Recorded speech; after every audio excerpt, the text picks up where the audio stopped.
E eu queria saber, então, a sua visão sobre esse mercado. Assim, você trabalhou em duas tecnologias, então, low code, e tem toda uma discussão, tem todo um misticismo, tem toda uma coisa, tem toda uma religião, eu vou dizer também, por trás das tecnologias de low code. Talvez a principal, a OutSystem, pelo menos, é a que eu ouço mais falar e tal.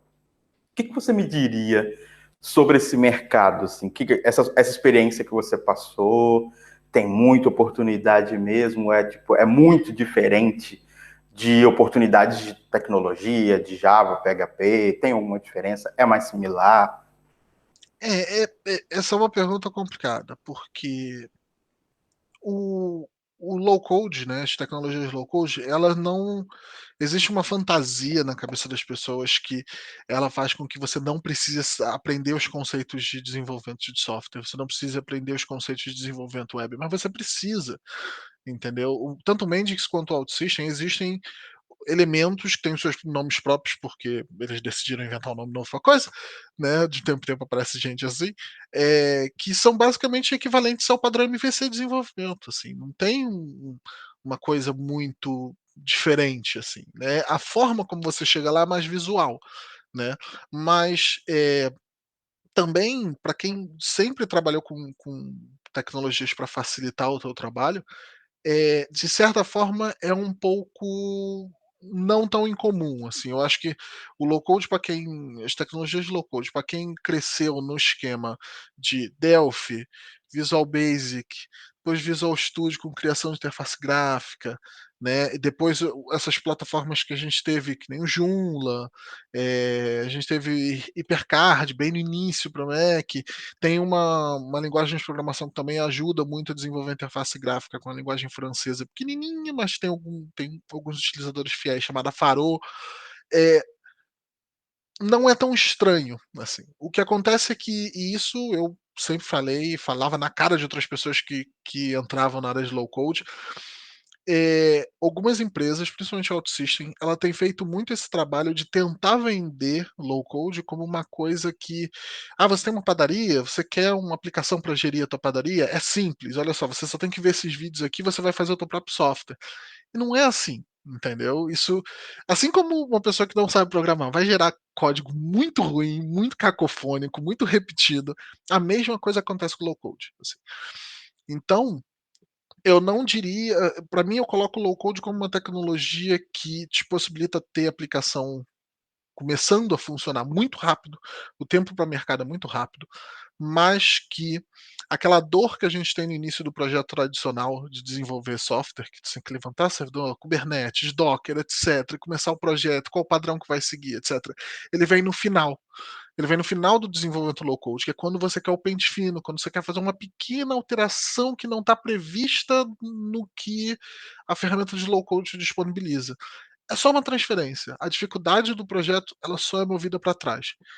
Há quem diga que isso ajuda muito para você vender o software, porque o cliente vê coisa aparecendo muito rápida, e há quem diga que isso daí só aumenta é, a quantidade de aplicações que são, digamos assim, abandonadas e depois você tem pouca gente dando suporte, dando maintenance para ela, né? Mas assim, tem que saber, assim, não, eu não conheci um desenvolvedor low code que não tivesse que aprender o básico de JavaScript, não tivesse que aprender o básico de CSS, não tivesse que Boa. entender principalmente como funciona a modelagem de dados, porque a parte de base de dados ali ele te entrega tudo na mão, mas você ainda tem que fazer as relações, você tem que entender, sabe, o relacionamento de muitos para muitos, um para muitos, a herança, tudo isso ainda precisa ser desenvolvido, assim. Então,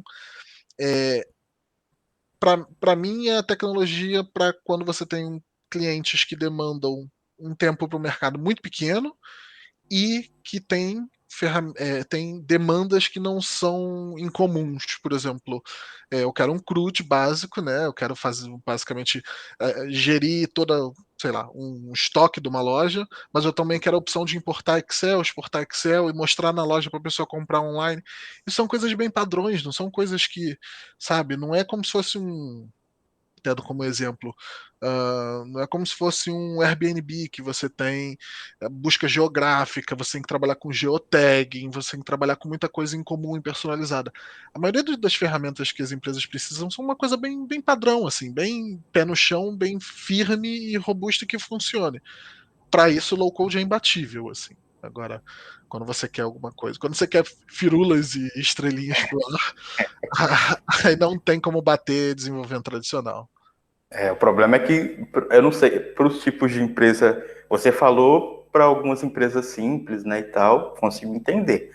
Agora, fico em dúvida aqui dos exemplos que você trouxe primeiro, que são os bancos, por exemplo.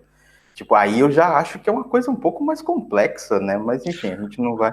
Não muito, não muito. Se você parar para pensar, não muito. É uma coisa que eu notei conversando com outras pessoas também, tanto no treinamento quanto depois, que chegaram a trabalhar com banco, é que essas tecnologias elas ficam mais reservadas para a área que interage com o cliente e não com as áreas core de business, que são as áreas que você tem que calcular num ponto flutuante de 128 de precisão qual é o juros composto de 1,75, entendeu? Há 10 anos, entendeu? Pode crer. Essas partes do core do banco, eles ainda funcionam usando as tecnologias de ponta, Datomic, Clojure, Erlang, funcionam dessa forma. Agora, o, justamente porque a demanda de tecnologia e de precisão e de complexidade é tão grande para essas áreas core do sistema, né, do ecossistema bancário, né, a página web do cliente não é uma coisa tão importante, entendeu?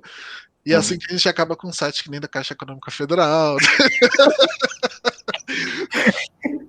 Todos eles oferecem exatamente as mesmas funções com aparência levemente diferente, não é? Então, por uma solução dessa, não vale a pena você ter hoje, né, um desenvolvimento core do zero. Assim. Melhor Pode deixar crer. isso, melhor deixar isso para quando você tem alguma aplicação mais específica, assim. Né? Sim. Beleza. E você, então, entendi o que você disse. Faz sentido.